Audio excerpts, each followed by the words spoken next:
You see these 5 houses right here? 1, 2, 3, 4. These 5 houses right here, I'm gonna turn them into $20 million. And I know what you're thinking. Kris, these small, tiny, little entry-level homes, there's no way that you can do that. But today, I'm gonna show you how. One shot, now the future is yours. Go! I'm turning dreams into reality. Yeah. It's one shot, now the future is yours. Go!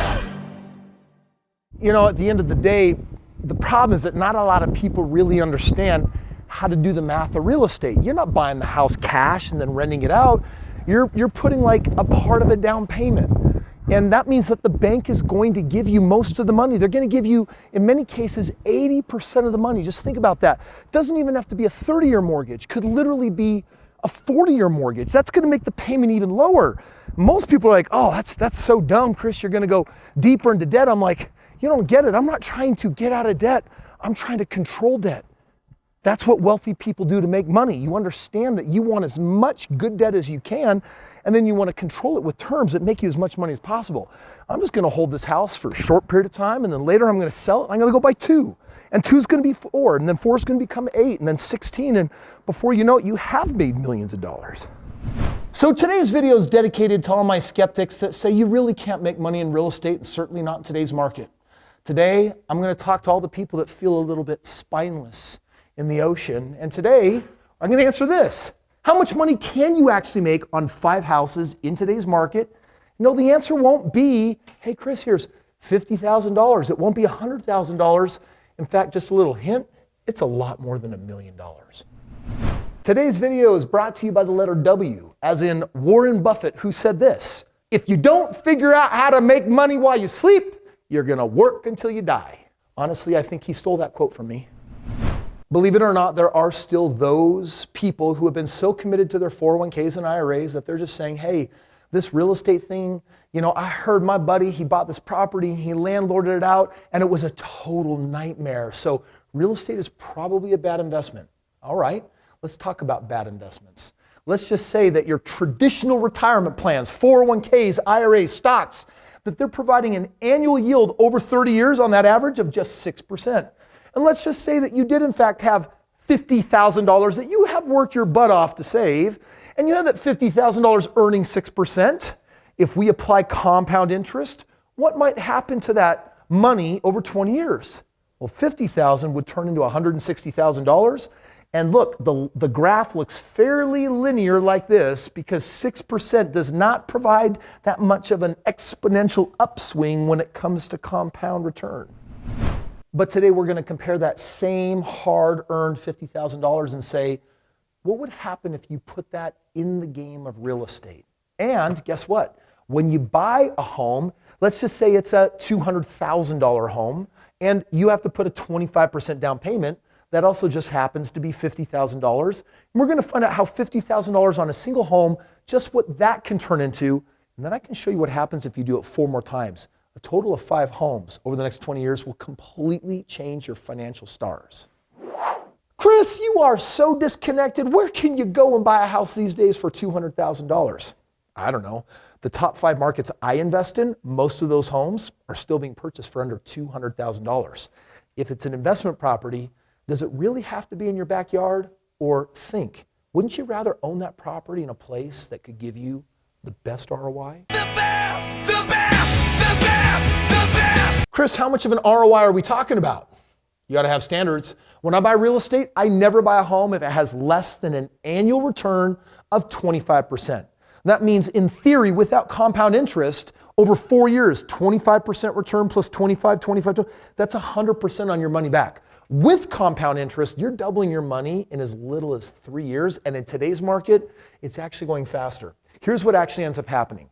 Let's just say you took that same 50 grand, you put it in real estate, you're earning a minimum of 25%. And look at this curve. It does not look very linear. It's got this hockey stick moment because that same $50,000 with the effects and the power of compound return ends up becoming not $160,000 like the stock market. But here, plug it into the financial calculator online, that's $4.3 million over 20 years. Can you start seeing why I became financially free on just 25 homes at the age of 26? It's because more homes became more financially free a lot sooner. Kris, can I really get a 25% ROI? And if so, where the heck are you finding these houses for $200,000? Well, I'm gonna show you homes that I've just bought in 3 different markets. These homes you'll find have much higher than a 25% ROI. In fact, I'm gonna break it all down. I'm gonna show you how I get to that number and how you can get a piece of that action. Let me show you one of the markets where I'm buying a lot of real estate right now. It's Central Florida. And if you take a look at this house, it doesn't look like much because it's super entry level, but it's in a very popular area. All migration patterns literally across the country end in Florida. That is where people want to go and die. It's where they want to retire. I guess I could come out of retirement. No need. It's where they want to enjoy great weather and hot sun and the beach and all that good stuff. Well, in this particular market, I bought this house just recently for $186,000. Now there was a $46,000 down payment because we went with 25% down because we bought an even lower interest rate with the bank. My closing costs are $10,000. There's a little bit of lipstick and paint, $2,000. I think that was carpet on this guy. And then there's an acquisition fee of $4,000 that covers the research team that combed through thousands of homes to find this hot deal and ultimately manage, rehab, all that stuff. So on this property, the total investment is $63,000. It's above that $50,000 mark. But here's what you got to ask yourself. Okay, Kris, what are you planning on making on this property? And then I'm going to show you the assumptions.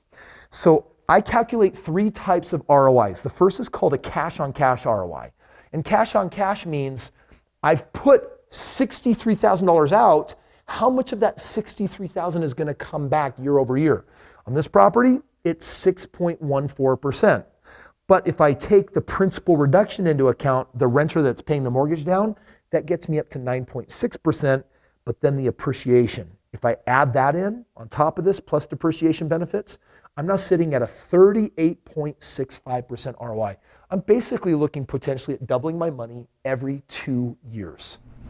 You head in the Midwest, and I love this market. Memphis, if you know where to buy, this $160,000 home, we could run through all the costs again, but bottom line is this total investment is not even $50,000, it's $42,000. And the person that bought this, they didn't use savings. They could have used equity in their home, but instead they chose to use 401k and IRA money because they got sick of that 6% average 30-year return. On this guy, however, look at this. The cash on cash is 10.31%. That means that of the $42,000 going out, there's $4,200 coming back in this year. But then the tenants are going to help reduce that principal, which is going to net me 15% a year on the money. And when I take appreciation of this market into account, I'm sitting at 29%. Now, anytime that number is over 25%, I get really excited because remember, $50,000 at 25% ROI, compounding over 20 years is $4.3 million. And guess what? That's an amount you should be able to retire on for a basic lifestyle. It has been getting harder and harder to find really good deals in this kind of economy, so I've had to expand to some new markets. And this is one of them right here. This is Arkansas. This house is a little bit over that $200,000 price point. It's $235,000. My investment is higher on this one. It's $74,000, different than some of my other markets. But let me show you what I love about it. I've got a 7% cash on cash, 11% with principal reduction, total ROI, 35%.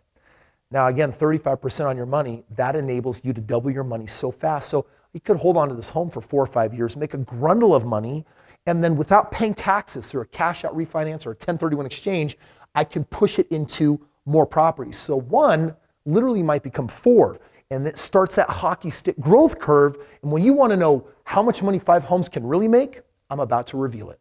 Up next on The Reveal. But first, if you want to understand ROI or return on investment, you have to factor in every last possible expense into the deal. So these are the assumptions I use when buying properties. I'm going to assume a 25% down payment, but it could certainly be 20%. It's safe for you to assume 4% on your closing costs in total. This is for investment properties, a great interest rate to go off of.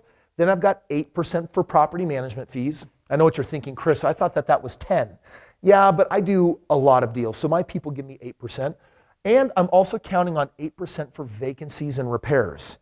I'm going in neighborhoods where people don't like to sign a 1-year lease. It's usually a 2-year lease. They want to stay there longer. And what that means is less vacancies and more money in your pocket. Then we have to tackle the conversation of appreciation, right? Like, okay, Kris, so everything is appreciating like crazy, like double digits. What are you using for your math that gets you to that 35% ROI? Well, for the first 1 to 2 years, I use 9%. And believe me, this number is a lot lower than we're historically actually seeing right now in just the last 12 months. Over the next 3 to 5 years, I'm going to assume it drops to 7%. And 6 years from now, I'm going to assume it drops to 3%. I'm going to say an annual rent increase of 5% and closing costs on the future sale at 6%.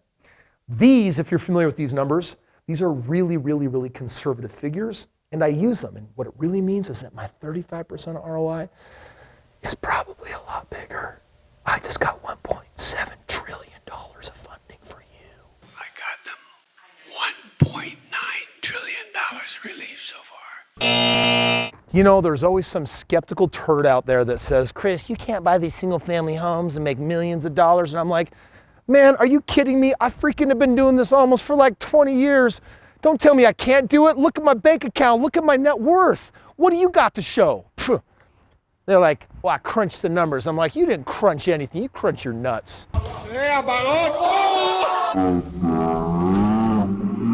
So how much money can you make over 20 years on 5 properties? Well, if it's $50,000 a home, that's $250,000.